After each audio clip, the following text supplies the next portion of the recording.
जिसने इंसानी सभ्यता की नई कहानी, नई इबादत लिखी है। इस गिरिखंड में लोग मारे गए, कत्लो गारत हुए, हिंसा का ऐसा नंगा खेल खेला गया कि हिंसा करने वाले का मन भी भर आया।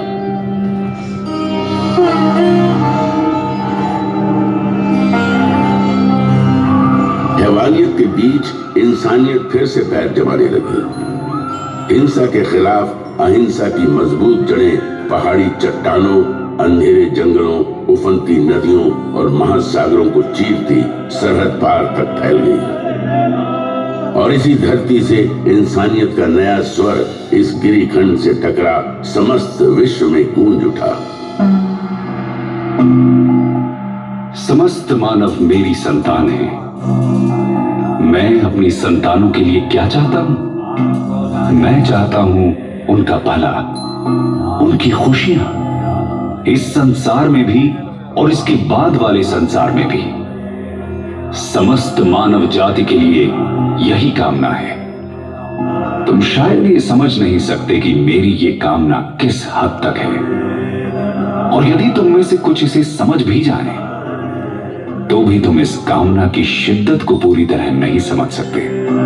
मैं अहिंसा के उसी नाद का प्रतीक हूं जिसने इस ब्रह्मांड को एक सूत्र में बांध रखा है, जिसका होना इंसानियत का होना है। यही भाईचारे की सच्ची परिभाषा भी है।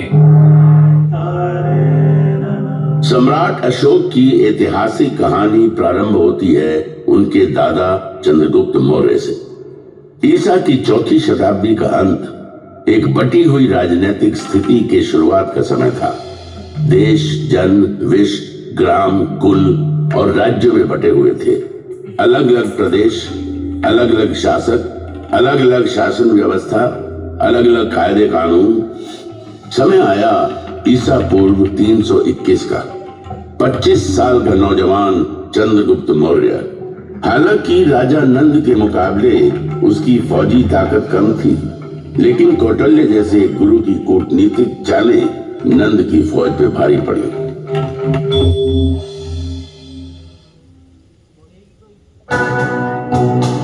सुनो चंद्रगुप्त, तुम्हें अगर नंद का समूल नाश करना है तो धैर्य से काम लेना होगा, और जैसा मैं कहता हूं वैसा ही करना होगा। भूखे को अगर थाली की गर्म खिचड़ी खानी हो तो बीच में कभी हाथ नहीं डालना चाहिए। इससे हाथ तो जलता ही है, मुंह भी जलेगा और पेट में छाले पड़ जाएंगे। इसलिए चंद्रगुप्त, खिचड़ी को किनारे से खाते हुए बीच की ओर बढ़ो। इस तरह बिना खुद को आहत किए तुम आखिरी दाने तक को खा सकते हो। ठीक उसी प्रकार तुम्हें नंद के राज्य पर विजय प्राप्त करनी है। मेरे बताए मार्ग पे चलो। वो समय दूर नहीं जब सत्ता का केंद्र तुम्हारे हाथों में होगा। तुम अधिपति बनोगे। चंद्रगुप्त ने कौटिल्य के बताए मार्ग पर चलना शुरू कर दिया। सीमावर्ती क्षेत्रों के साथ छेड़छाड़ शुरू हो गई। लक्ष्य था केंद्र पर अधिकार जमाना। गंगा किनारे का प्रदेश चंद्रगुप्त की मुट्ठी में आ गया। इसी बीच सिकंदर भारत से वापस लौट गया। सिकंदर के चले जाने से जो खालीपन पैदा हुआ, चंद्रगुप्त ने उसका भरपूर फायदा उठाया। चंद्रगुप्त उत्तर पश्चिम की तरफ बढ़ता चला। इन प्रदेशों को तेजी से अपने कब्जे में करता सिंधु नदी तक जा पहुंचा। उसकी नजर सिंधु पार के इलाकों पर थी, लेकिन वहां शासन था सिकंदर के सेनापति सेल्यूकस निकेटर का। चंद्रगुप्त रुक गए। उनकी नजर मध्य भारत पर पड़ी। उसने नर्मदा के उत्तर में स्थित प्रदेशों को अपने कब्जे में ले लिया, लेकिन सिंधु पार के इलाकों को अपनी मुट्ठी में करने की चाहत अभी भी दिल में कसमसा रही थी। साल था ईसा पूर्व 305 का। चंद्रगुप्त सेल्यूकस से जा भिड़ा।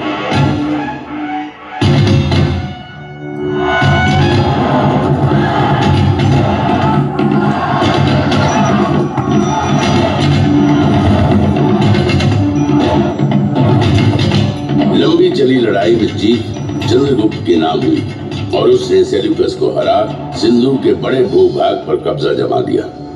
बंगाल से लेकर हिंदू कुश और हिमालय से लेकर नर्मदा तक के प्रदेश चंद्रगुप्त की छत्र छाया में आ गए। एक नए युग, नई व्यवस्था ने बीज से पौधे का रूप ले लिया। राज्य साम्राज्य में बदल गए और जन्म हुआ दुर्जय मौर्य साम्राज्य का। ऐसा कहते हैं कि अपने जीवन के अंतिम काल में चंद्रगुप्त मौर्य जैन सन्यासी बन गए। अपना साम्राज्य अपने पुत्र बिंदुसार को सौंप जैन मुनियों के साथ दक्षिण की ओर चले गए तथा जैन रीति के अनुसार अनाहार द्वारा अपने जीवन का त्याग कर दिया। चंद्रगुप्त के बाद बिंदुसार ने विशाल मौर्य साम्राज्य की बागडोर अपने हाथों में ले ली। चंद्रगुप्त के साम्राज्य विस्तार का सपना बिंदुसार का सपना बना। उसने दक्षिण पर आक्रमण कर मौर्य साम्राज्य का विस्तार सुदूर दक्षिण में मैसूर तक कर दिया। उसने बंगाल की खाड़ी और अरब सागर के बीच के समस्त प्रदेशों को जीतकर मौर्य साम्राज्य के अधीन कर लिया। भारत के विशाल भूभाग पर मौर्य के रथ की विजय पताका लहराते दौड़ने लगी।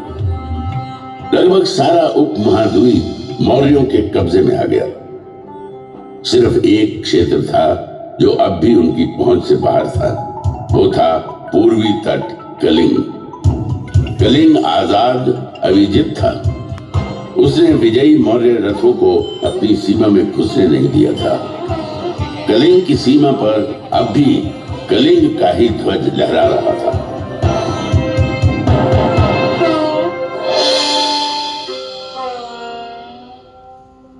बिंदुसार की कई पत्नियों में से एक थी धर्मा। उसी के गर्भ से जन्म दिया बालक अशोक ने। अशोक के जन्म और उसके पराक्रम की भविष्यवाणी महात्मा बुद्ध ने पहले ही कर दी थी। एक ऐसा राजा इस धरती पर जन्म लेगा जो पराक्रमी होगा, धर्म ध्वजा को थामेगा और धर्म के विचार को सागर पार तक ले जाएगा। भविष्य अशोक की राह देख रहा था।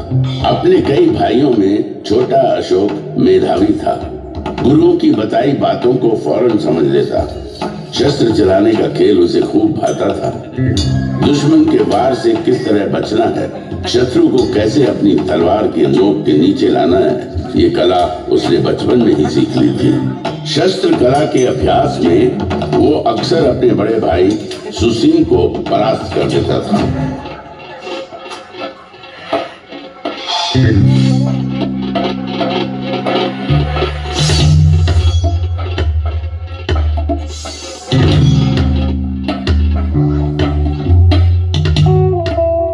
वाह, अद्भुत!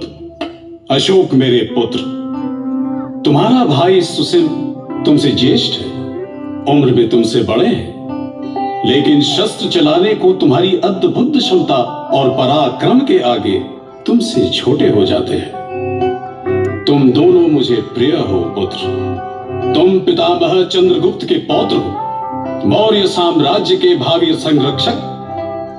तुम्हारी देखरेख में मौर्य वंश और साम्राज्य वैसे ही सुरक्षित रहेगा जैसे मां की गोद में और पिता की छाया में शिशु। पुत्र अशोक, अब समय आ गया है जब मैं तुम्हारे कंधे पर साम्राज्य के एक हिस्से की देखरेख का भार सौंप थोड़ा निश्चिंत हो सकूं। राजकाज में रुचि लेना प्रारंभ करो पुत्र। बिंदुसार ने अपने छोटे पुत्र अशोक को राजकाज के कामों में लगाया। उसकी प्रतिभा पर गहरा भरोसा दिखाया। पिता का ये अगाध प्रेम और अशोक के प्रति बढ़ते अनुराग से सुसीम व्याकुल हो उठा। अपने पिता की संतानों में मैं ज्येष्ठ हूँ। राज की जो बागडोर मेरे कंधे पे होनी चाहिए वो अशोक के कंधे पे डाली जा रही है। पिता का अशोक के प्रति यह अनुराग मन शंकित होता है। सुसीम बेचैन था और अशोक लगन धैर्य के साथ प्रांतों को नियंत्रित करने के कार्य में लग गया। अपने साहस, बुद्धि और नियंत्रण करने की अद्भुत क्षमता ने अशोक की लोकप्रियता में चार चांद लगाना शुरू कर दिया। अशोक की बढ़ती प्रसिद्धि और प्रांतों को नियंत्रित करने की क्षमता से जहां एक तरफ बिंदुसार का भरोसा अशोक के प्रति बढ़ता जा रहा था, वहीं युवराज सुसीम का भावी सम्राट बनने का भरोसा डगमगाने लगा। युवराज होने के बावजूद अशोक उसे प्रतिद्वंदी की तरह नजर आने लगा। सुदूर उत्तर पश्चिम तक्षशिला के प्रांत में असंतोष बढ़ने लगा था। फौजी गुटबाजी शुरू हो गई थी। एक प्रांत के अंदर कई सैन्य दल बन गए थे। उनकी आपस की खींचतान और असंतोष से तक्षशिला खतरे में था। सुसीम के लिए यही अवसर था जब वो अशोक को पिता बिंदुसार की नजरों से दूर कर सकता था। सुसीम ने इस अवसर का भरपूर फायदा उठाया।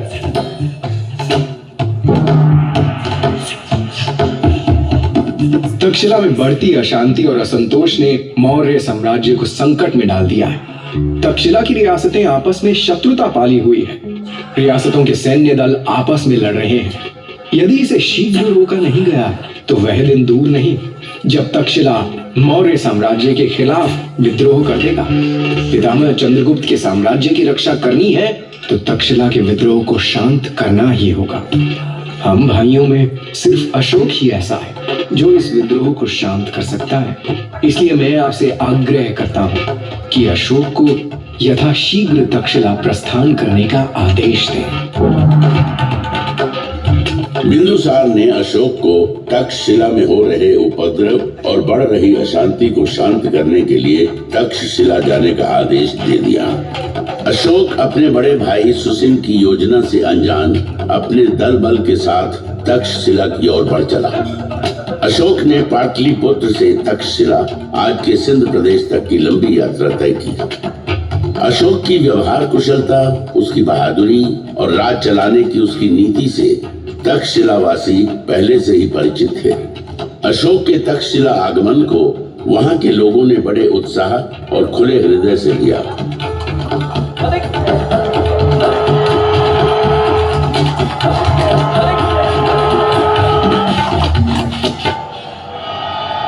अशोक का जबरदस्त स्वागत किया गया। तक्षशिला की धरती पर न घोड़े दौड़ाए गए, न तलवार चली, न ही लहू बहा। अशोक के आगमन और उसकी व्यवहार कुशल राजनीति ने आपसी उपद्रव, मनमुटाव को बिना किसी युद्ध के शांत कर दिया। तक्षशिला की सफलता की खबर जब पाटलिपुत्र पहुंची तो सम्राट बिंदुसार का सर और गर्व से भर उठा।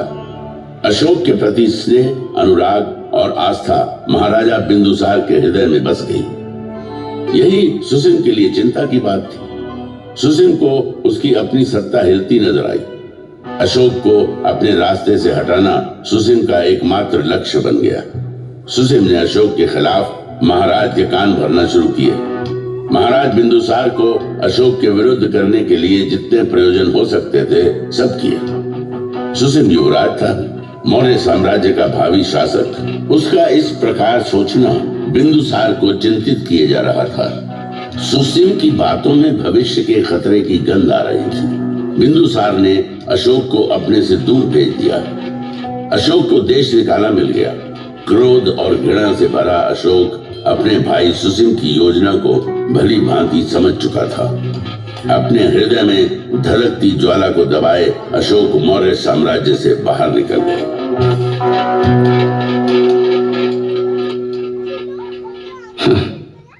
मौर्य साम्राज्य के महाराज जो मेरे पिताजी हैं, उनका संदेश आया है। पिता मुझे वापस लौट आने को कहते हैं। मौर्य साम्राज्य के प्रांत उज्जैन में भयंकर विद्रोह जो छिड़ा है। मेरे अपने ही भाई ने मेरे खिलाफ पिताजी के कान भरे, मेरे खिलाफ किया। यही पिताजी जो निमंत्रण देकर मुझे बुला रहे हैं, उन्होंने देश निकाला का आदेश सुनाते एक पल की भी देर नहीं की। यह कैसा संबंध है? क्या यह निमंत्रण सिर्फ इसलिए है कि मेरे भाइयों में विद्रोह को कुचलने का साहस नहीं? फिर तो युवराज सुसीम को कोई अधिकार नहीं कि वो मौर्य साम्राज्य की प्रजा पर राज करें। जो राजा अपनी प्रजा की भावनाओं, उनकी आवश्यकताओं को न समझता हो, उसे राज करने का अधिकार ही नहीं। एक बार फिर मेरा हृदय क्रोध और ग्लानि से भर आया है।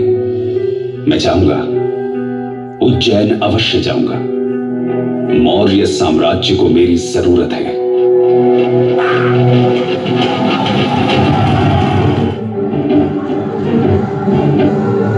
अशोक की जोरदार वापसी हुई। अपनी पूरी ताकत, हौसले और सैन्य बल के साथ उज्जैन के विद्रोह को कुचलने अशोक निकल पड़ा। उज्जैन में घमासान मचा। अशोक ने अपनी पूरी शक्ति लगा दी। विद्रोह को पूरी तरह रौंद दिया गया। विद्रोही मारे गए। मौर्य साम्राज्य की हिलती नींव और गहरे धंसती चली गई।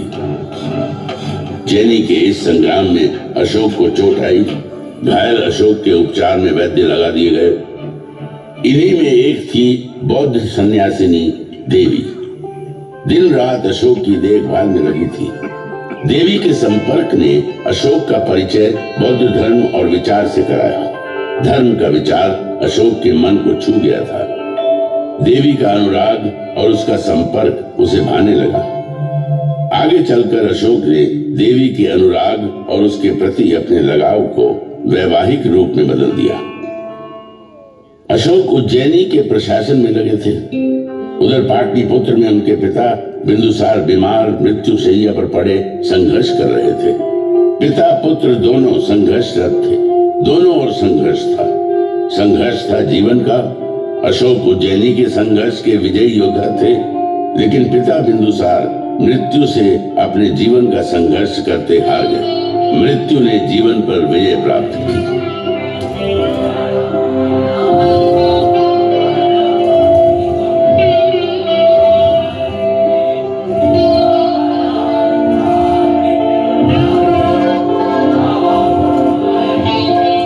पिता से दूर पिता की मृत्यु के समाचार ने अशोक को पुनः नए संग्राम में ला खड़ा किया। धूल के गुबार उठने लगे। मन में दुख करुणा का बवंडर सा उठ खड़ा हुआ। कई तरह के प्रश्न आपस में टकराने लगे। प्रश्न था आने वाले समय के मौर्य साम्राज्य के गौरव का। पिता नहीं रहे, मुझे पाटलिपुत्र लौट जाना होगा। पितामह चंद्रगुप्त और पिता बिंदुसार के विशाल मौर्य साम्राज्य के भविष्य पर पुनः अनिश्चय के बादल मंडराने लगे हैं। मौर्य साम्राज्य का शासन अपने ज्येष्ठ भाई सुसिम के कमजोर हाथों में चला जाने दो। राजकाज से दूर मैं चला जाऊं घने अंधियारे जंगल में। सुसिम के हाथों में मैं मौर्य साम्राज्य के विनाश को देख रहा हूं। काल, तूने मुझे पुनः मझधार में ला खड़ा किया है। मेरा जीवन संघर्ष और उठा पटक का चक्र बनकर रह गया है। इससे मुक्ति नहीं। अशोक को साम्राज्य के भविष्य की चिंता थी। कई तरह के प्रश्नों ने आ घेरा था। वे उसमें उलझते चले जा रहे थे। तभी राधा गुप्त के नेतृत्व में अशोक को चाहने वाले मंत्रियों की एक मंडली आई। राधा गुप्त अशोक को भावी सम्राट के रूप में देख रहे थे। मौर्य साम्राज्य का भविष्य तभी सुरक्षित था जब उसकी बागडोर अशोक जैसे कुशल प्रशासक के हाथ में हो। यदि संघर्ष ही मेरी नियति है तो मैं लड़ूंगा। पितामह चंद्रगुप्त के साम्राज्य की परिभाषा की रक्षा के लिए लड़ूंगा। यह संग्राम महान मौर्य साम्राज्य के गौरव की रक्षा का संग्राम है। जो भी इसके रास्ते में आएगा मारा जाएगा। मौर्य गौरव की रक्षा करना मेरा प्रथम कर्तव्य है। इसकी राह में मेरे भाई, मेरे संबंधी जो भी आते हैं आने दो। अपने हथियार उठाओ, खोलो घोड़े। जो भी सामने आता है खत्म कर दो उसे। बहने दो खून की नदियां। चलो पाटलिपुत्र की ओर।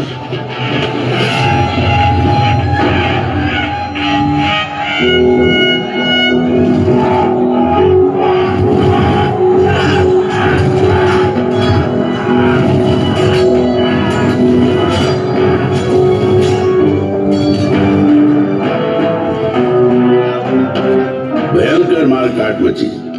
खून बहे। जो भी सामने आया मारा गया। अशोक ने साम्राज्य की खातिर अपने सभी भाइयों का कत्ल कर दिया। सुसिम मारा गया।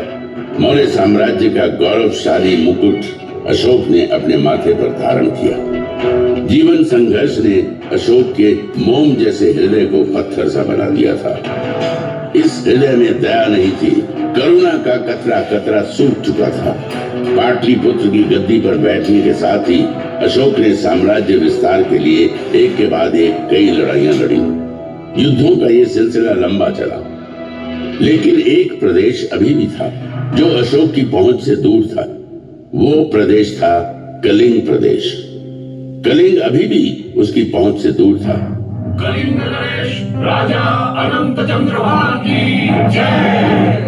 कलिंग नरेश राजा अनंत चंद्रभान की जय। कलिंग आजाद था, पराधीनता उसे स्वीकार न थी। उत्तर भारत के समस्त राज्य अशोक के कब्जे में आ गए थे। पूरब में बंगाल और दक्षिण में कृष्णा नदी तक उसका साम्राज्य फैल चुका था। कौटिल्य के अर्थशास्त्र के अनुसार अशोक की राजधानी पाटलिपुत्र उस समय दुनिया के सबसे बड़े नगरों में गिनी जाती थी। 5 करोड़ से अधिक आबादी का सम्राट अशोक दुनिया के सबसे ताकतवर सम्राट के रूप में जाना जाने लगा। विजय जिसके माथे पर लिखी थी, जो अविजित था, अजय सिर्फ कलिंग का प्रदेश था जो उसके विजेता होने को चुनौती दे रहा था। कलिंग का इलाका जहां एक ओर स्थल मार्ग से जुड़ा था, वहीं दूसरी ओर सामुद्रिक मार्ग से भी। इसलिए राजनीतिक और सामरिक दृष्टि से वो महत्वपूर्ण बना हुआ था। दूरदर्शी अशोक दक्षिण भारत पर अपनी बेहतर पकड़ बनाने के लिए कलिंग को अपने अधिकार में करने के महत्व को भली भांति समझ रहे थे। मौर्य साम्राज्य को अभेद्य बनाना है तो समुद्री मार्ग को अपने कब्जे में करना होगा। सामुद्रिक मार्ग भविष्य में आफत डाल सकता है। कलिंग, हाँ, कलिंग को कब्जे में करना होगा। कलिंग विजय भूमार्ग और जलमार्ग दोनों पर विजय लेकर आएगी। अशोक ने कलिंग के विरुद्ध युद्ध की घोषणा कर दी। अशोक के अश्वारोहियों और पैदल सैन्य बलों ने कलिंग को घेर लिया। जबरदस्त किलेबंदी की गई। देश के बाकी हिस्सों से कलिंग का संपर्क टूट गया। अशोक को लगा कि कलिंग जल्द ही घुटने टेक देगा, लेकिन कलिंग वासी स्वाभिमानी थे, स्वतंत्र विचारों के, स्वतंत्रता प्रिय थे। आजादी प्राणों से अधिक प्रिय थी। भयंकर मारकाट मची।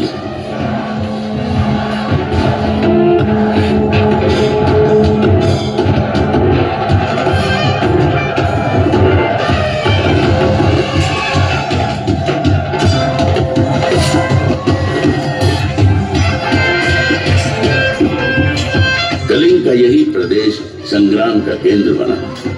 अशोक के अश्वारोहियों ने धौलीगिरी के प्रदेश को रौंद डाला। जबरदस्त मुकाबला हुआ। युद्ध चला। 1.5 लाख से अधिक लोग बंदी बना लिए गए। लाखों लोग मारे गए। घायलों की तो गिनती ही नहीं थी। कलिंग का युद्ध इतिहास की सबसे बड़ी त्रासदी बन गया। मानवता आंसू बहाती रही। इंसानियत ने बर्बरता और जुल्म के आगे घुटने टेक दिए। विजयी अशोक की विजय यात्रा कलिंग की भूमि पर निकली, लेकिन इस पराक्रमी राजा के विजय स्वागत में फूलों की पंखुड़ियां नहीं थी। स्वागत में थे कटे पिटे शव, अपने पतियों की मौत के शोक में विलाप करती स्त्रियां, लहू से कीचड़ बन आए राजमार्ग, शवों के विशाल ढेर, चील, गिद्ध, भेड़िए और सियारों के संवेद गीत। अशोक का हृदय दुख, करुणा और ग्लानि से भर उठा।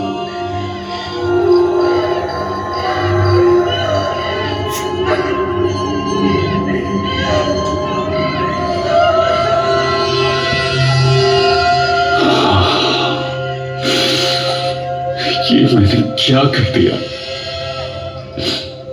मैं तो निकला था विजय करने कि कलिंग की भूमि मेरा स्वागत करेगी, एक विजयी राजा की तरह।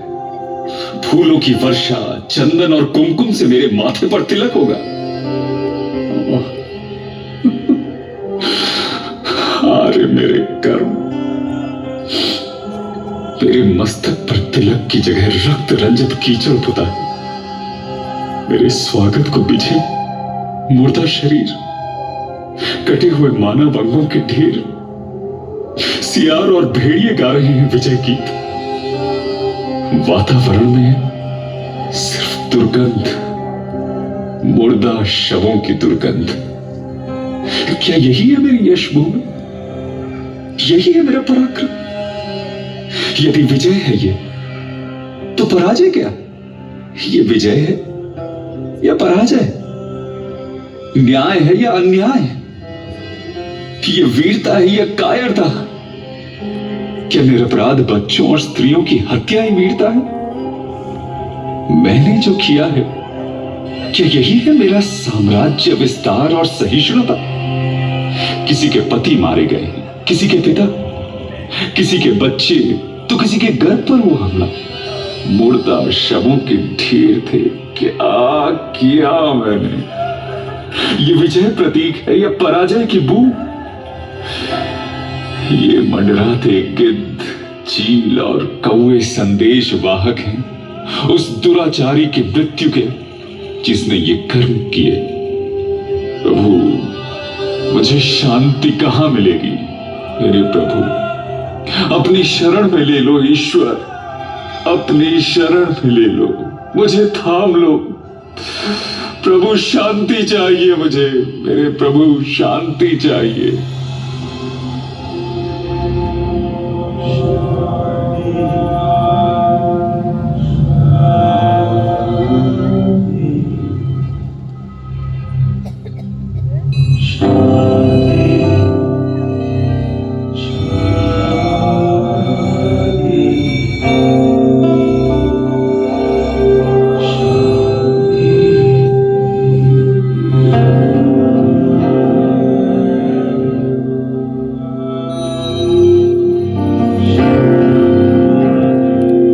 बौद्ध संत उपगुप्त और मंजूश्री ने अशांत, व्यथित, शोकाकुल अशोक के माथे पर स्नेह का हाथ रखा, उसकी उंगली थामी और हिंसा के मार्ग से अहिंसा के मार्ग पर लेकर चलते चले गए। उसने हिंसा का त्याग कर अहिंसा को अपना धर्म बना लिया।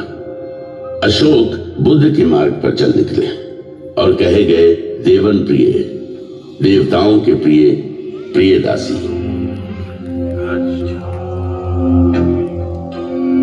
कलिंग, जहां अशोक ने युद्ध लड़ा, उसके हृदय का सबसे प्रिय प्रदेश बन गया।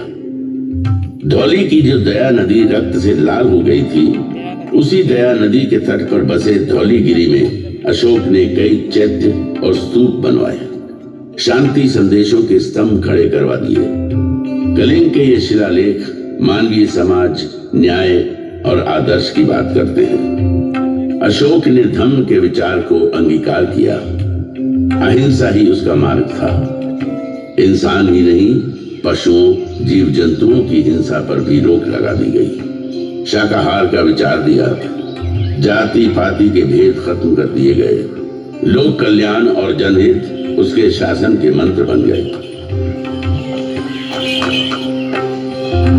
सड़कों पर मैंने बट वृक्ष लगवाए हैं जो पशुओं और मनुष्यों को छाया देंगे। प्रत्येक 9 मील की दूरी पर मैंने आम के बागीचे लगवाए और कुएं खुदवाए हैं, विश्राम गृह बनवाए हैं, कई ब्याऊ बनवाए हैं। मैं ये सब इसलिए किया है कि मेरी प्रजा धम्म के अनुसार आचरण करे। धम्म की नीति को लागू करने के लिए उसने धर्माधिकारी नियुक्त किए और धम्म के विस्तार के लिए कई शांति संदेशकों को देश विदेश के विभिन्न हिस्सों में भेजा।